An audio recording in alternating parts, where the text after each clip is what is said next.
1811 ya dari Leiden. Ini membuktikan bahwa wilayahnya negara Kesultanan Cirebon, ya, mulai Tegal sampai ke Banten. Ini wilayah Kesultanan Cirebon ini.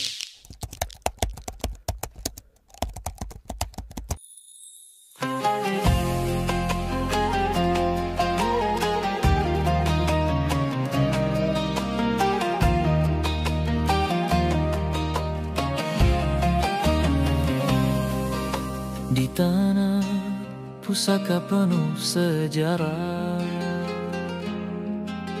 Pangeran Aryana Tareja melangkah gagah bersama kuda putih cahaya suci, menjaga amanah, tegakkan janji. Penerus Nabi, waris Gunung Jati, langkahnya pasti cahaya ilahi. Amal makruf nahi mungkar, Panji Cirebon terus berkibar. Penerus Nabi, jejak Sunan sejati, Kesultanan bangkit, harum abadi. Gemari Paloh Jinawi berseri, doa rakyat bersatu hati. Sosok Sultan sepuh pimpin negeri, pelita bangsa cahaya abadi. Ajaran Kanjeng Sunan takkan. Nih hologramnya nih, bayangin. Zaman dulu ada hologram tuh. Ya. Mungkar, Panji Cirebon terus berkibar. Penerus Nabi, jejak Sunan sejati, Kesultanan bangkit, harum abadi. Dari Gunung Jati warisan mulia, Cirebon jaya sepanjang. Hologramnya beda nggak? Iya. Beda ya. Jadi bisa nggak ditiru di sini cetakan? Enggak. Nah, ya. Ini kitab Mesir nih. Ini yang bisa beli cuman para bangsawan, para raja. Ya, jadi kalau ada yang bilang kitab tua, terus dia garis-garis folio, itu udah kesini, udah muda itu. 18 masuk 19.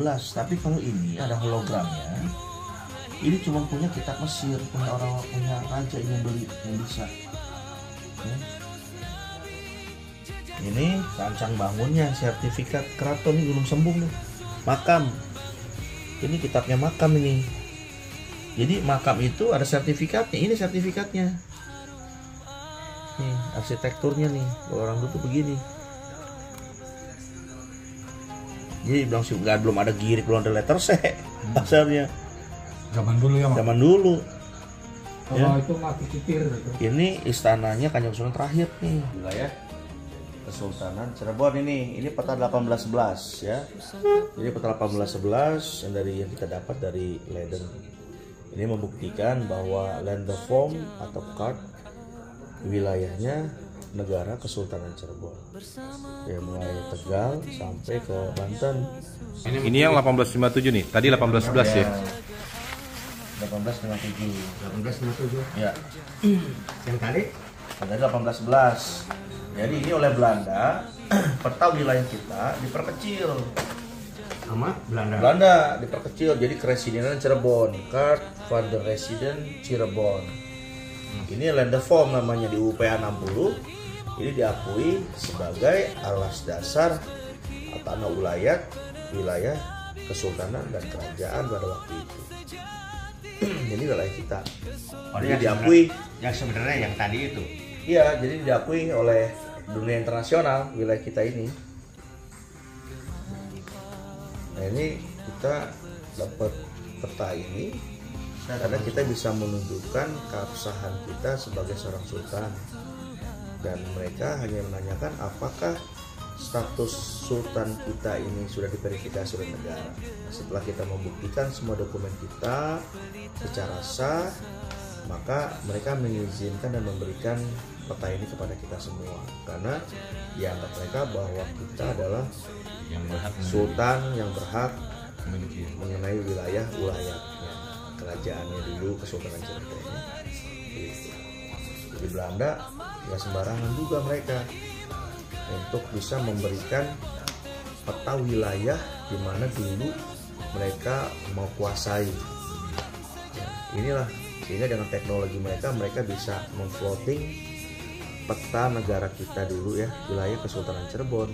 Karena kalau dulu kita itu membuat denah wilayah itu nggak seperti orang-orang Eropa. Mereka gambarnya sungai, di ujung sungai ada pohon kelapa batasnya gitu ya.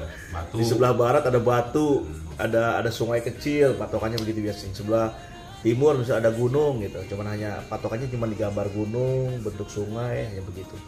Nah inilah bukti bahwa para penjajah dulu, wabil khusus Belanda ini, VOC ya, Persatuan Inggris, Belanda, semuanya yang ingin menjajah Nusantara ini, mereka itu memfloating, memetakan wilayah negara-negara yang dulu ada, negara awal, negara kesultanan, kerajaan ini, mereka peta dulu tuh, sehingga kalau orang strategi perang itu kan pasti awal itu mereka mempetakan zona wilayah yang akan dijajah. Nah setelah mereka sudah tahu petanya, mereka tentukan masuknya lewat mana, mana yang lebih mudah masuk dan lemah kan gitu ya. Itu strategi perang kan seperti itu. Nah inilah buktinya. Dengan adanya mereka menjajah kita, maka kita bisa tahu seberapa luas wilayah ulayat negara Kesultanan Cirebon.